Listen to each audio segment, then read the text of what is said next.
Shell on Thursday posted a record second quarter profit of $11.5 billion. That smashed the previous record set just 3 months earlier.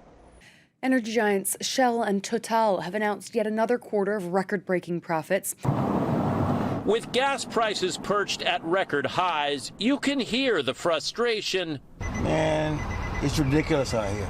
It's really expensive. It's going up high. You can also hear people, both commuters and former government officials, criticizing oil companies. Americans are paying too much. Companies are getting too profitable. Welcome, everyone. This is Mike from Verity Daily. I'm out to earn your subscription.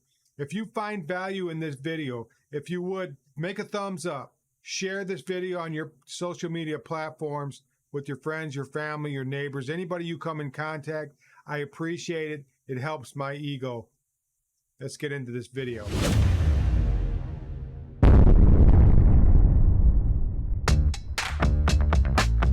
You know, I don't know how many times that I have to and we have to go over the same situation.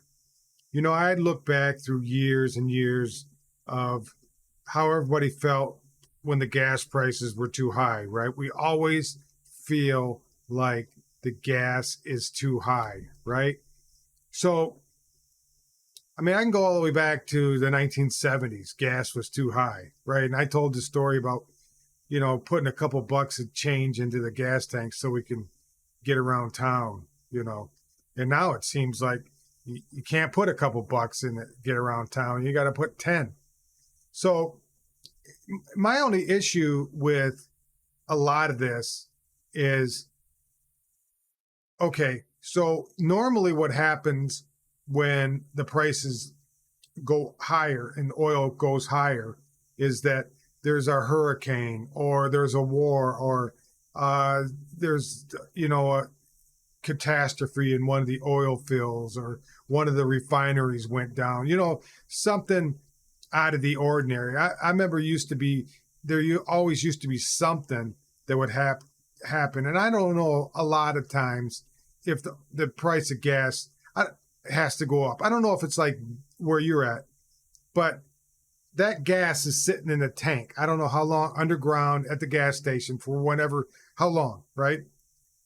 And something happens and that next morning the gas goes up, you know, 20, 30 cents, right?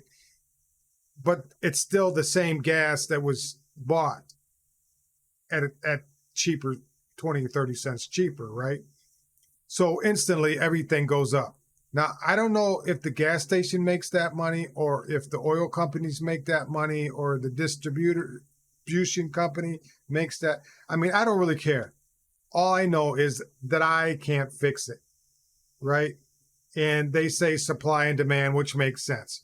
Too much oil means cheaper for us. Less oil means more expensive. It's just basic common economics, right?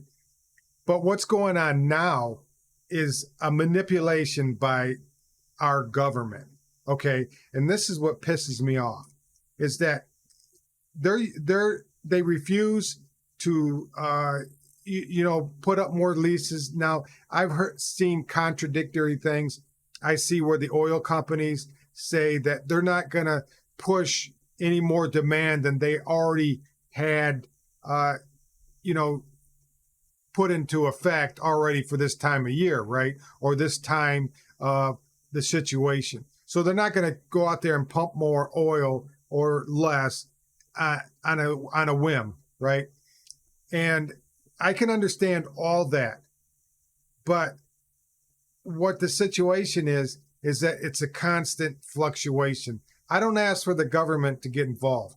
I remember one time that I called the state and I said, listen, I can go down there at one point and pay 20 cents higher and go down, you know, a few miles other and pay, you know, 20 cents less, you know, or I told them I can go in an area and all the gas prices are the same price. So what are you going to do about it? And the lady told me right point blank, she said, it's not a monopoly because you could take the bus, you could take a train, you can even walk or take your bike. So it's not a monopoly. You have options not to use that gasoline. And so I left it, right? I mean, other than traveling across the country, you could take your bike, right? If you wanted to do that. But you can't take a bike when you're going to a job or you take materials or you're transporting things. It's just not working that way.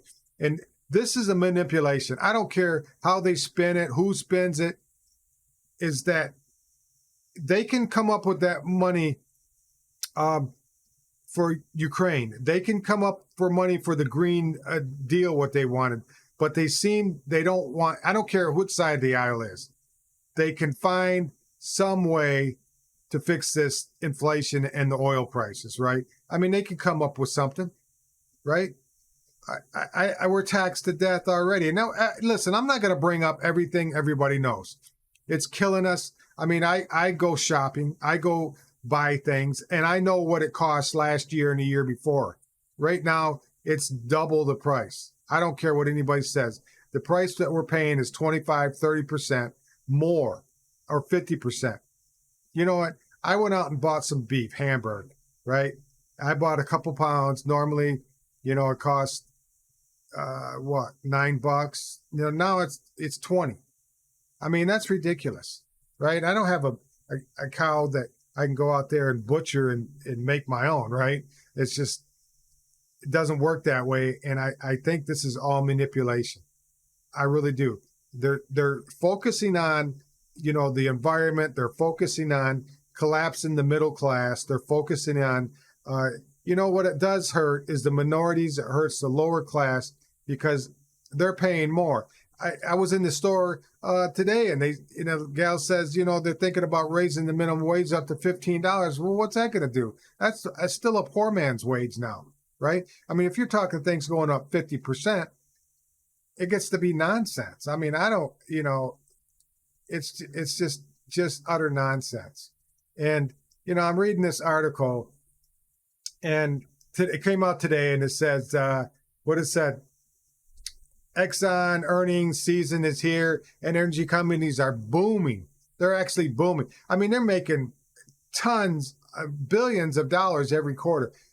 And this is going, obviously, it's going into stockholders, and it's going into, you know, these guys' hands. And I mean, if things were that bad, these prices should be going back down. I mean, I'm telling you, whatever they can do, these guys, they're always worried about somebody getting over on the little guy. These dudes are getting over, and it's either manipulation or both, or it's something like, hey, we're in the government and we invested so much money in these stocks and we want to make some cash, quite a bit things. And it all comes down to money. All this crap comes down to money, whether it's the Green Deal or oil or inflation. Somebody's making the money, right? And it's always the little guy that's hurting. Because I don't know if you notice that these companies are making everything look the same on a product, right? You go buy whatever, but the portion inside that product is a lot smaller. So they're making up for, they're still charging you the same amount, giving you less. And it's getting ridiculous. I mean, I don't know what, I don't know. I mean, here's one on Yahoo, right? It says, crude oil prices surge amid conflict in Ukraine. Ukraine has something to do with it, right? Now, in this one, it says that the big oil firms are raking in cash as the pump prices surge.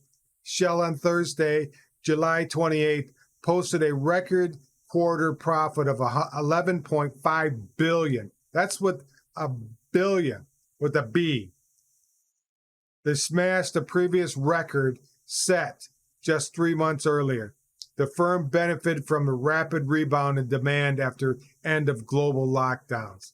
Now, that is partially true, but if the demand is surging, they shouldn't be making $11.5 billion, and that's a lie.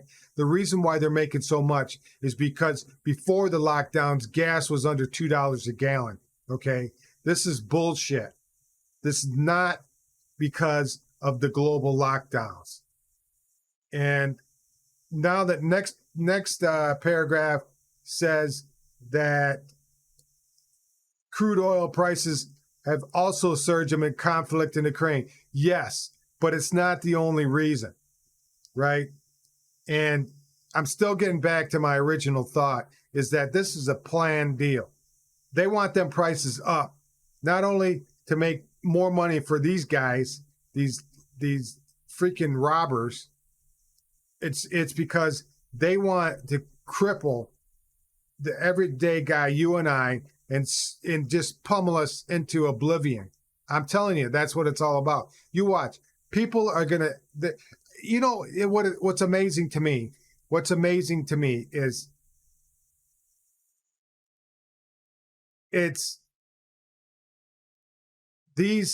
everybody is kind of lulled right now. I think people are just chugging along thinking, everything's going to be all right. We're going to get out of this. We're going to roll into the next deal and we're going to be fine. Everything's going to come down and everything's okay. People are almost numb. They're like, they're spacing, right? They don't realize that all their money is being sucked out from underneath them. And it's going to take a little while, right?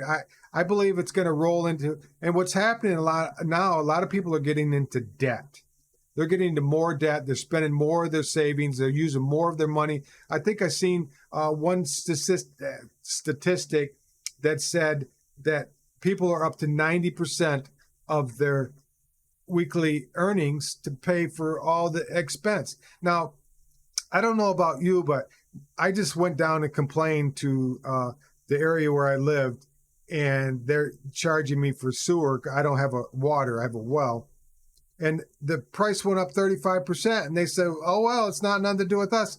There's a lot of gatekeepers along the way. Oh, I don't know. I mean, hey, they don't pay the higher price. They don't question it. What do they do? Get a break? Like, hey, you know what? We use so much of our water, sewer. So, hey, we work here. Give us a break, right? 35% from one period to the other. I mean, that's just one thing. You're talking about utilities. You're talking about car insurance. You're talking about interest rates. I mean, this is planned, people. I'm telling you, this is all planned. Your income is not skyrocketing faster than what's going out, okay? Now, if you're making a ton of money, you don't see a lot of difference. But the average guy that's making $50,000, $60,000 a year, even less. I mean, people are making 24 and 30. All these numbers, they can see that going right out the window. I mean, you're talking 20, 30% of your monthly bills. I mean, let's say somebody's bills are what, $6,000 a month, and you take 20, 30% of that for inflation extra, and you're on top of that. So what is that? An extra $1,000 a month, $12,000 a year, right? It's ridiculous. I mean, I don't know what to tell you guys. You're walking, and everything's coming by you so fast, and you're dazed and confused. I understand it. I mean, I look at this and I complain. I'm complaining to you folks, but there's something has to be done. Okay. And I don't know what that is. Somebody's going to come along with the way, and I don't care where you find this information at. Everybody's complaining about the price, but absolutely nobody is doing anything about it. Not Republicans, not Democrats, not the local government, not the state government, not individuals, nobody. They're just passing the price on to us. It's a tax. This is a tax. And that's how it is. Because we take it up the rear, and then we find out later on that we have to, either get loans or we have to go on credit cards, and we use up all our savings and give it to these, fat cats. It's just ridiculous. It's absolutely ridiculous. They said during the pandemic that people lost $3.9 trillion during that 2 years. But the fat cats, the guys making billions, they gained $3.9 trillion. And there's an old saying that if you give somebody, you take all the money from the rich people and you divide it up again in the world, all the poor people. In 5 years' time, all the people will go back to being poor, and the people that are rich will go back to being rich. It's just the way it is. So somewhere along the line, the middle class has to say enough is enough is enough. I hope you guys had found value in this, and I'm out to earn your subscription. If you would, you'll like this video, comment about anything that I discussed in this video. I'd appreciate it. Do that below. Share it with your friends, your families. Get it out in your social media. I appreciate the links, the sharing, and it all goes to my ego, and I'd appreciate that. You guys have a wonderful day. I will be back in the next video. Bye now. I'm on the run, I've got no alibi for what I've done. Took what you treasure and I'm never gonna